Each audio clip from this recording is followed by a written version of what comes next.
Baghdad کا مشہور بازار ہمیشہ شور و غوغا سے بھرا رہتا تھا۔ لوگ، صداباز، پرانے کتب فروش، مسالے والے، جوتے گانٹھنے والے اور گلی کے نکڑ پر وہ عورت جو تعویذ بیچا کرتی تھی۔ مگر اس بازار کا سب سے حیران کن گوشہ تھا اندھا قصائی۔ نام تھا بابا مازن۔ گوڑا تھا، آنکھیں سفید تھیں، مگر چھری کا وار اتنا درست کہ گوشت ریشے میں نہ ٹوٹے۔ ہر آنے والا پہلے حیران ہوتا، پھر متاثر، اور سب سے عجیب بات، وہ گوشت کو سونگھ کر کہہ دیتا تھا، یہ جانور حلال ہے یا حرام؟ محبت سے ذبح کیا گیا یا ظلم سے؟ اور کس نے ذبح کیا؟ لوگ کہتے تھے یہ فقیر نہیں، ولی ہے۔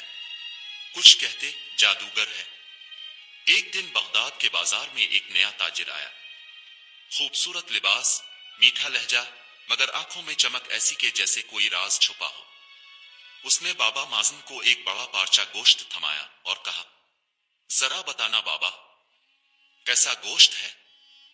بابا نے تھوڑا سا گوشت اپنی انگلی پر لیا، ناک کے قریب لایا اور چند لمحے بعد خاموشی چھا گئی۔ پھر اس نے سر اٹھایا، یہ گوشت نہیں، ایک فریاد ہے۔ اس جانور نے مرنے سے پہلے کسی کو پکارا تھا، مگر ذبح کرنے والے کے دل میں ظلم تھا، اور نیت میں رزق نہیں، دولت تھی۔ تاجر کے چہرے پر پسینہ آ گیا۔ لوگ حیران، بازار خاموش، اور بابا مازن نے صرف ایک بات کہی، جو دل سے اندھا ہو، اسے روشنی سے نہیں، سچ سے ڈر لگتا ہے۔ اب سب کی نظریں اس نئے تاجر پر تھیں۔ کون تھا وہ؟ کہاں سے آیا؟ اور کیا اس نے جانور ہی ذبح کیا تھا؟ کچھ اور؟ بابا مازن کی بات سنتے ہی بازار میں آو کا عالم طاری ہو گیا۔ وہ تاجر جو ابھی تک مسکراتا رہا تھا، اب اس کی پیشانی پر پسینے کے قطرے نمودار ہو چکے تھے۔ کسی نے سرگوشی کی، بابا نے تو اس کا پول کھول دیا۔ تاجر نے بات سنبھالنے کی کوشش کی، بابا جی، آپ کو غلط فہمی ہوئی ہے۔ گوشت شہر کے سب سے بڑے قصاب خانے سے لایا ہوں۔ بابا مازن نے صرف اتنا کہا، میں آنکھوں سے نہیں دیکھتا، مگر رزق کی نیت کو سونگھ سکتا ہوں۔ تاجر نے ہنسی میں بات اڑا دی، چلو بابا جی، آپ کا تو نام ہی کافی ہے، میں کل پھر آؤں گا ایک اور تحفہ لے کر۔ وہ مڑا اور ہجوم کو چیرتا ہوا نکل گیا۔ لیکن بابا مازن نے اپنے شاگرد فراست کو قریب بلایا۔ کل جب وہ آئے تو اس کے ساتھ بازار کے کونے پر جانا جہاں سایہ زیادہ ہوتا ہے، اور پھر اس کے قدموں کی چاپ سننا۔ اگر آواز ہلکی ہو تو سمجھ لینا وہ چور ہے۔ فراست نے حیرت سے پوچھا، بابا، چور کے قدموں کی آواز ہلکی کیوں ہوتی ہے؟ بابا مازن مسکرایا، کہ چور زمین سے بھی ڈرتا ہے، اور سچ سے بھی۔ اسی رات فراست بازار میں چھپا بیٹھا رہا۔ چاندنی پھیل رہی تھی اور بازار سنوٹا تھا۔ تبھی وہی تاجر چپکے سے آیا۔ اس کے ہاتھ میں کوئی چھوٹا سا تھیلا تھا، اور وہ سیدھا بابا مازن کے دکان کے پیچھے والے دروازے کی طرف بڑھا۔ فراست کی سانسیں رک گئیں۔ تاجر نے تھیلا زمین میں چھپانے کی کوشش کی، مگر اس نے جو چیز زمین میں دبائی وہ گوشت نہیں، کوئی انسانی چیز لگ رہی تھی۔ فراست نے پتھر کی آڑ سے دیکھا، اور اس لمحے اس کے جسم میں کپ کپی دوڑ گئی۔ یہ تو کسی انسان کی ہڈی تھی۔ فراست رات بھر سو نہ سکا۔ وہ جس چیز کو انسانی ہڈی سمجھ رہا تھا، اس کا تصور ہی اس کے لیے ہولناک تھا۔ صبح کی اذان کے ساتھ وہ بابا مازن کے پاس پہنچا، چہرہ زرد، آواز کانپتی ہوئی، بابا جی، وہ تاجر رات کے اندھیرے میں کچھ زمین میں دبا گیا ہے، اور میرا دل کہتا ہے کہ وہ کسی انسان کا حصہ تھا۔ بابا مازن نے گہری سانس لی، پھر کہا، بیٹا، کچھ سچ وہ ہوتے ہیں جو صرف دل پر ظاہر ہوتے ہیں، زبان پر نہیں۔ اب وقت آ گیا ہے کہ بغداد کی قاضی کو خبر دی جائے۔ اسی دن قاضی بغداد کے دربار میں بابا مازن کو بلایا گیا۔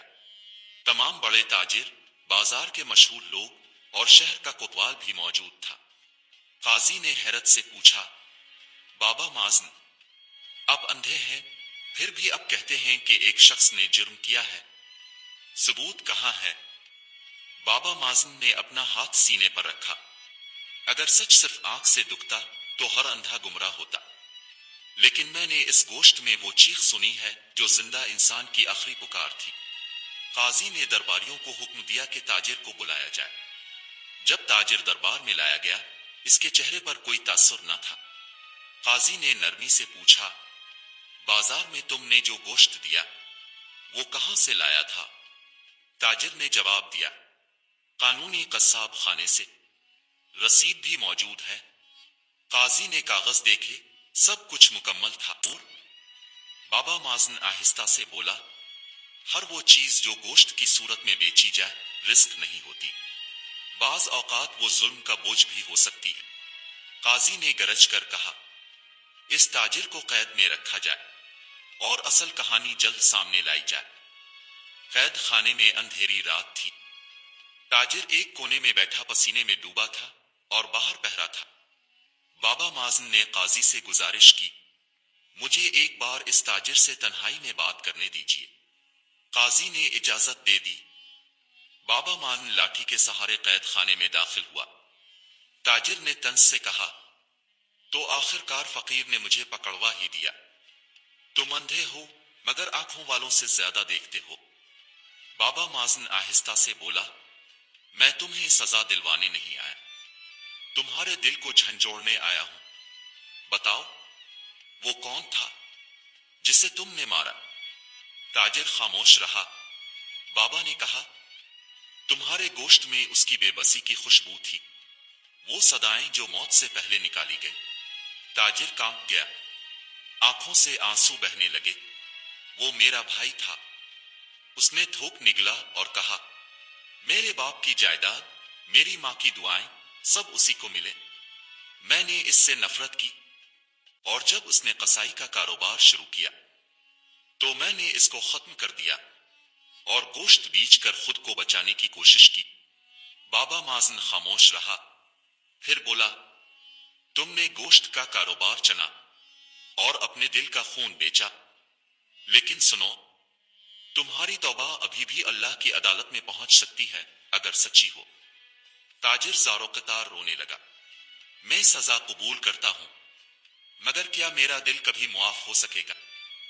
بابا مازن نے اپنی لاٹھی زمین پر مار کر کہا، دل وہی معاف کرتا ہے جو ظلم سے پہلے رو چکا ہو، اور رب وہی معاف کرتا ہے جو جرم کے بعد جھک جائے.